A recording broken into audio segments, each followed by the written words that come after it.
Assalamu alaikum students. Today I am going to discuss the difference between SN1 and SN2 reactions. तो students आज के lecture में मैं जो है SN1 रिएक्शन और SN2 रिएक्शंस के डिफरेंस को डिस्कस करूंगी कि जैसे कि मैंने आप लोगों से प्रीवियस लेक्चर में आप लोगों से मैंने SN2 रिएक्शन और SN1 रिएक्शंस को डिस्कस किया था और इसकी कंप्लीट मैकेनिज्म को डिस्कस किया था और उनके सारे पॉइंट्स जो हैं उनके फीचर्स को भी मैंने आप लोगों से डिस्कस किया था। तो स्टूडेंट्स आज के लेक्चर में मैं आप लोगों से जो है इन के दरमियान में जो डिफरेंस है उनको डिस्कस करने जा रही हूँ। तो SN1 रिएक्शन और SN2 रिएक्शन में क्या डिफरेंस है इनको मैंने स्टूडेंट्स ये आप देख सकते हैं कि पॉइंट्स की फॉर्म में यहाँ पर मेंशन है। तो इन पॉइंट्स को मैं आप लोगों से अब वन बाय वन डिस्कस करूंगी। तो सबसे पहले हम देखते हैं SN1 रिएक्शन की तरफ आते हैं। तो SN1 रिएक्शन में फर्स्ट पॉइंट आप देख सकते हैं स्टूडेंट्स क्या है कि ये जो है SN1 रिएक्शन क्या होता है, न्यूक्लियोफिलिक सब्स्टिट्यूशन यूनिमोलिकुलर रिएक्शन हम इसको बोलते हैं और SN2 रिएक्शन को हम कहते हैं न्यूक्लियोफिलिक सब्स्टिट्यूशन बायमोलिकुलर रिएक्शन। तो ये स्टूडेंट्स क्या है कि it is a unimolecular substitution reaction, क्योंकि इसमें एक मॉलिक्यूल इन्वॉल्व होता है तो हम इसको यूनिमोलिकुलर सब्स्टिट्यूशन रिएक्शन कहते हैं।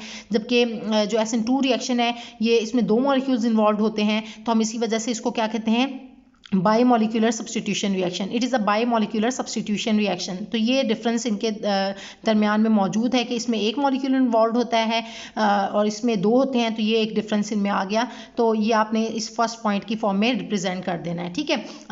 फर्स्ट क्या है कि it is a unimolecular substitution reaction. अब इसके सेकेंड पॉइंट की तरफ आते हैं। SN1 रिएक्शन के सेकेंड पॉइंट में क्या है, इट कंप्लीट्स इन 2 स्टेप्स। अब ये 2 स्टेप्स में होता है रिएक्शन, तो इसी वजह से इसको हम कहते हैं 2 स्टेप मैकेनिज्म को ये फॉलो करता है। जबकि SN2 रिएक्शन में जो है ये क्या होता है, इट कंप्लीट्स इन 1 स्टेप। ये एक स्टेप में होता है तो इसके अंदर ये भी इसका सेकंड जो है वो इसमें डिफरेंस आ गया, ठीक है। अब थर्ड जो है वो क्या है, इसका पॉइंट है कि it in first step SN1 में देखें अगर, तो in first step leaving group leaves and then nucleophile attacks in second step. इसमें क्या होता था SN1 रिएक्शन में कि फर्स्ट स्टेप में जो है वो लिविंग ग्रुप लीव कर जाता था और सेकंड स्टेप में आके न्यूक्लियोफाइल अटैक करता था, ठीक है। जबकि SN2 रिएक्शन में क्या होता था, न्यूक्लियोफाइल अटैक करता था और लिविंग ग्रुप लीव करता था in the single step. At the same time एक ही स्टेप में जो है दोनों प्रोसेसेस हो रहे होते थे, न्यूक्लियोफाइल भी अटैक करता था और लिविंग ग्रुप लीव भी कर जाता था एक ही सिंगल स्टेप में। सो इसी वजह से जो है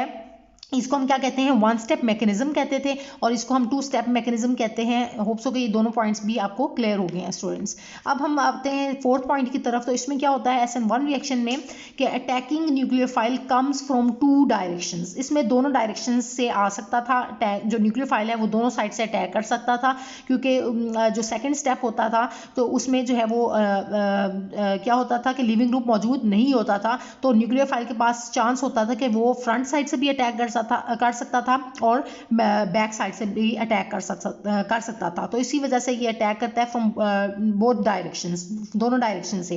जबकि SN2 रिएक्शन में क्या होता था कि न्यूक्लियोफाइल जो है जब अटैक करता था तो लिविंग ग्रुप उसके ऑपोजिट साइड पे मौजूद होता था। तो वो इसमें क्या होता था, लिविंग ग्रुप के ऊपर नेगेटिव चार्ज है और न्यूक्लियोफाइल भी नेगेटिवली चार्ज स्पीशी है, तो दोनों में क्या होती है, रिपल्जन होती है, तो वो उसको अपने पास नहीं आने देता। तो इसी वजह से वो अटैक करता है फ्रॉम ऑपोजिट साइड। तो इसी वजह से जो है वो अटैकिंग न्यूक्लियोफाइल जो आता है वो ऑपोजिट साइड से अटैक करता है, ठीक है। तो होप सो कि ये पॉइंट भी अब आपको डिफरेंस जो है वो क्लियर हो गया, फोर्थ पॉइंट भी। अब फिफ्थ पॉइंट जो है वो रेट ऑफ रिएक्शन की बात हो रही है। तो रेट जो है SN1 रिएक्शन में जो रेट है वो सिर्फ और सिर्फ जो है वो कंसंट्रेशन ऑफ ओनली 1 मॉलिक्यूल पर डिपेंड करती है, यानी कि कंसंट्रेशन ऑफ सबस्ट्रेट मॉलिक्यूल यानी कि अल्काइल हैलाइड पे डिपेंड करती है। सो इसी वजह से इसका रेट जो है वो आप रिप्रेजेंट करेंगे, rate is equals to K और अल्काइल हैलाइड। अब स्टूडेंट्स यहाँ पर K क्यों लिखा है, क्योंकि ये रेट कांस्टेंट है।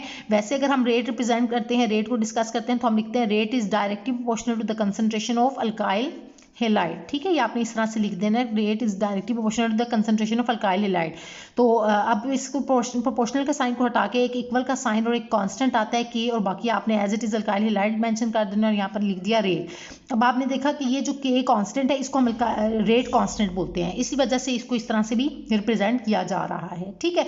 अब इसी तरह ये SN1 रिएक्शन का रेट होप सो कि आपको क्लियर हो गया है कि इसमें जस्ट 1 मॉलिक्यूल इन्वॉल्व था रेट डिटर्मिनिंग स्टेप में। इसका मतलब एक ही स्टेप सिंगल जो है 2 स्टेप्स थे, तो इसमें फर्स्ट स्टेप जो था वो स्लो स्टेप ने सिर्फ एक अल्काइल हैलाइड मॉलिक्यूल इन्वॉल्व था ना, तो इसी वजह से इसको आपने कहा कि जो रेट है वो सिर्फ कंसंट्रेशन ऑफ अल्काइल हैलाइड पे डिपेंड कर रहा है। जबकि इसके अंदर देखें आपका SN2 रिएक्शन में क्या होता है कि आपका जो है जो रेट है वो डिपेंड करता है on the concentration of two molecules पे, दो मॉलिक्यूल्स की कंसंट्रेशन पे। एक तो होती है कंसंट्रेशन ऑफ अल्काइल हैलाइड और दूसरा जो होता है वो न्यूक्लियोफाइल होता है। दोनों इन्वॉल्व होते हैं, एक सिंगल स्टेप में दोनों इन्वॉल्व होते हैं। सो इसी वजह से इसका जो रेट है वो दोनों की कंसंट्रेशन पे डिपेंड करता है, अल्काइल हैलाइड की कंसंट्रेशन पे भी और न्यूक्लियोफाइल पे भी, ठीक है।